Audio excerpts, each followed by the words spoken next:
Hello. Hi, how are you? I am well. How old are you? Good. How old are you? I'm 23. All right. What do you got for me? I'm just curious. I hear you saying high value man, high value woman. What do you consider that to be? Well, it's a long definition, but in a nutshell, what do you consider a high value man? 6 points primarily. There's an income component, roughly $120,000 a year, $10,000 a month in Dallas, Houston, Austin, Atlanta dollars. If you live in a different region, like LA or New York, you have to adjust it. You have to make that money for at least 5 years. Approaching 3 will do it. High value men is also accepted by other high value men as being a part of their group, their society. They recognize as already a part or has the potential. High value man has a network of high value men and others. High value man has his entire life is LinkedIn level. It has visibility. So he doesn't just go by the title of saying I'm an entrepreneur. It means something like I'm the head of cardiology at Hopkins. Something that people kind of know at a LinkedIn level. And lastly, this is no order of importance except for money. Money has to start there. If it doesn't exist, it can't be high value. Lastly, he is useful to others and the group. Now, this is by no means the only criteria, but it's the most universal. So you think that having money is one of the number one factors to being a high value man? Well, you can't be high value and homeless. Well, I'm not saying homeless, but I mean, as a person that grew up with a father that is considered to be a high value man, that makes... He may make a lot of money, that doesn't make him high value. Exactly. I just gave you 6 criteria, only one of which is money, and money has to be there. This is non-negotiable. But what if they have all of those factors but make $70,000 annually? Why? Is that really a hill worth dying on? I mean, how about this? I were to make... How about this?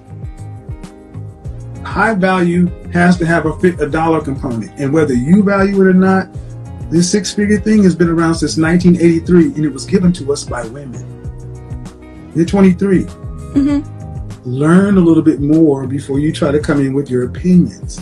This has been around. Listen, this has been around since 1983. No romance without finance. You got to have a JLB if you want to be with me. Don't want no scrubs.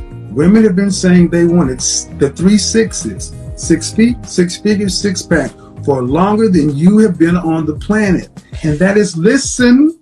Oh, I am That listening. is what women decide that they value. That's what they seem they value in men. They value a man's resource and production. But there are also other things, because you can have a lot of money and not be valuable. So to ask the question, well, what about $70,000? It's a distinction without a difference. I have this question also. Typically, I mean, that image of a high value man making 6 figures was created in a capitalistic society. Do you live in the West? Where do you live? I live in Atlanta, but I grew up on the West Coast. Okay, well, welcome to the capitalistic world. We're in the capitalistic country. Do you personally think that that could change in the future? Not in your lifetime. I mean, okay, well, let me ask you, ma'am. Did you grow up middle class, upper middle class? What? Upper middle class. Would you like to have grown up in poverty? No, I don't think anybody. Well, would you rather switch it to go to live a life of a poor righteous teacher? Personally, yes. Well, that's your option. See, that's the thing. That's what money affords you. You grew up upper middle class, so you can sit back and think about philosophy of this and that. But when you're hungry and grew up in the projects like I did, where you didn't eat for days, we didn't have first world problems like many people. No, I understand. So understand something. You have only known life through your father and your family's production. You can choose to go out and live somewhere else, but I'm going to ask you a question.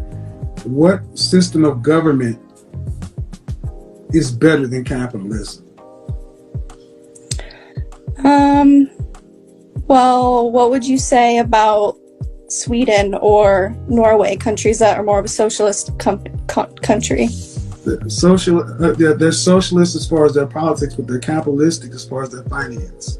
Yes, but their emphasis is not on, it's rather on people rather than right. property. Like typically in our society. When I say it works very well, it works very well for small, extremely small places. But show me where you have that with hundreds of millions of people.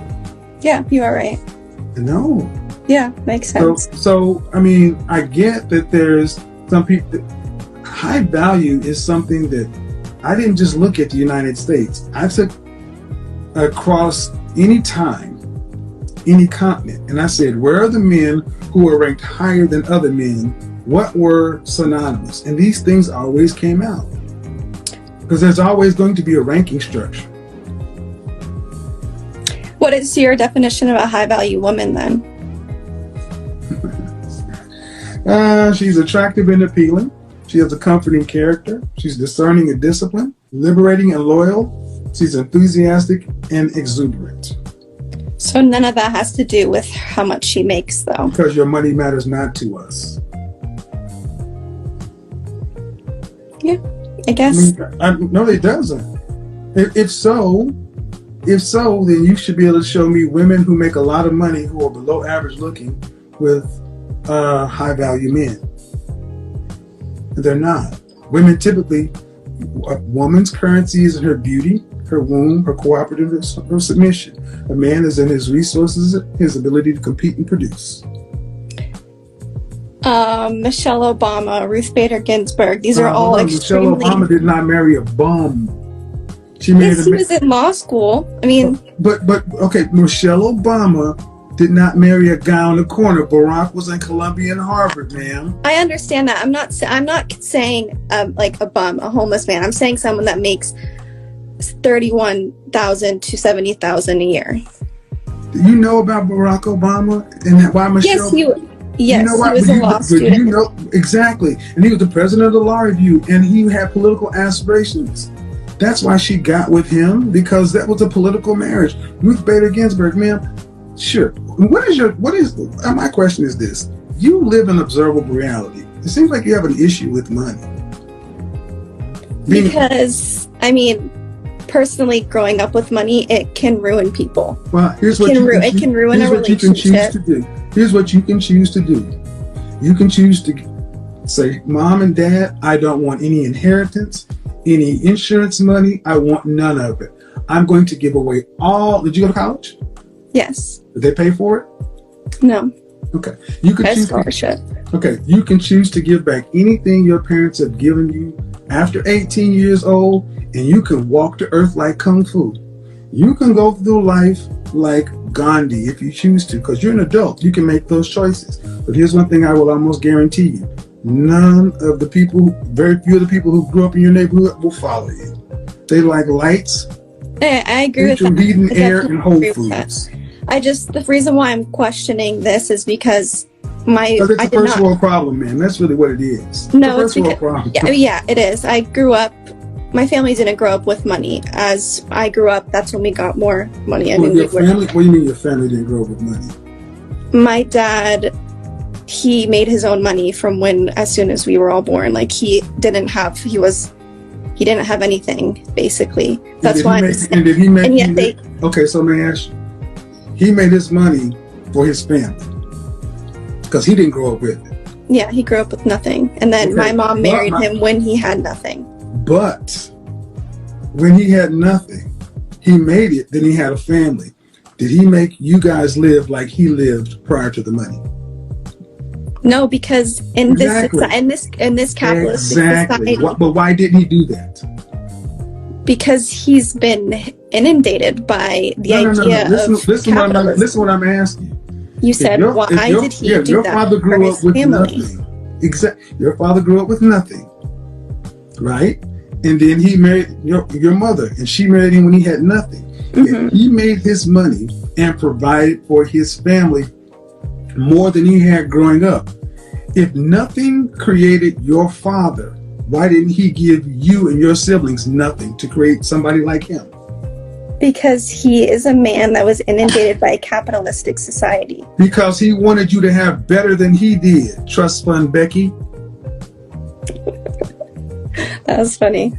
It's true.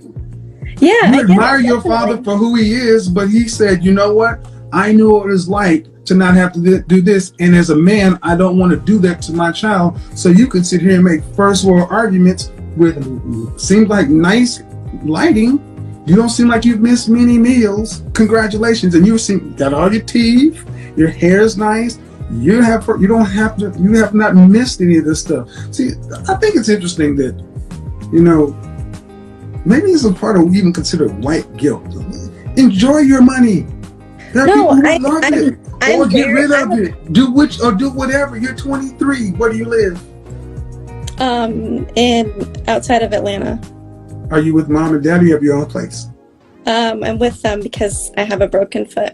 Well, I'm sorry, I had a broken ankle. But after your foot's not broken, are you going to go to your own place? Yes, going to grad school. Who's paying for that? Myself. Good. See, and then from that point on, here's what you really have to do. I say follow the money. After grad school and everything else, you get to decide to reject capitalism and live whatever way you want to. It's your choice, but you have that choice. There are people on the other side of Atlanta who don't have that choice. Yeah, I'm very aware. There you go. My other question that I have. We got to wrap this up because I got more people to get to. Just what about these women that you're talking to where you're calling them 5s and 6? Like the last woman you were talking to is Hold on, I'm calling them 5. Oh, excuse me. I'm calling them what they are. And often when I ask a woman to rank themselves, so don't say I called them, I ask them to rank themselves. Be accurate, young lady. I guess. What did I ask that last lady? No. If you're gonna do you this, asked if she was aggressive. No. The last one, the only one that got a ranking was the woman who was in Kansas, and I asked her to rank herself. Mm-hmm. And then I gave her a ranking. Do you not think that you have a ranking, young lady? I wouldn't rank. Why would someone rank themselves? I asked you, do you think you have one? A number? Yes. Yes. A scale of 1 to 10. You have one. Not personally, no. Well, I guarantee you this: you have one, because that's how men are. We're visual, and I don't understand why you ladies think you can just remake men in your image. That's who we are. Men are visual. And women rank men based on productivity and resources. That seems to work out well for you guys. If not, why don't we all go back to cave and be hunter-gatherers? If all of this shit doesn't matter.